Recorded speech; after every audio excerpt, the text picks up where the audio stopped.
پاکستان میں مریم نواز شریف کی جانب سے پولیس وردی پہننے کا معاملہ موضوع بحث بنا ہوا ہے۔ مسلم لیگ نون کے رہنماؤں کا خیال ہے کہ مریم نواز شریف نے پولیس کی وردی پہن کر کوئی جرم نہیں کیا۔ سابق جو پولیس کے عملدار ہیں وہ بھی اس معاملے کو بڑی گہرائی سے دیکھ رہے ہیں اور کہتے ہیں کہ وردی پہننا کوئی خاصا جرم نہیں، لیکن اس معاملے کو حزب اختلاف کی جماعتیں پی ٹی آئی، سنی اتحاد کونسل و دیگر جماعتوں کی جانب سے شدید تنقید کا نشانہ بنایا جا رہا ہے۔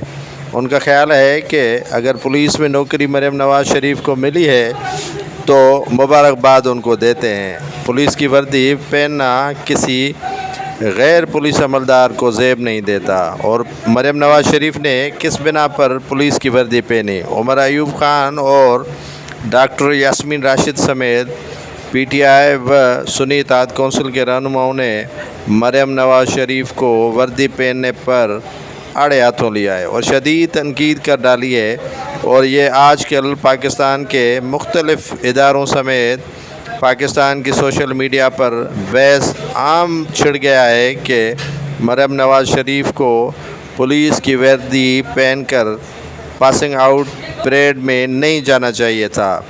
ہزاروں خواہشیں ایسی کہ ہر خواہش پہ میرا ہی دم نکلے، اس محاورے کو تشبیہ دیا جا رہا ہے مریم نواز شریف کے وردی پہننے سے۔ پاکستان میں یہ بحث چھڑ گیا ہے کہ مریم نواز نے وردی کیوں پہنی، اور پہنی تو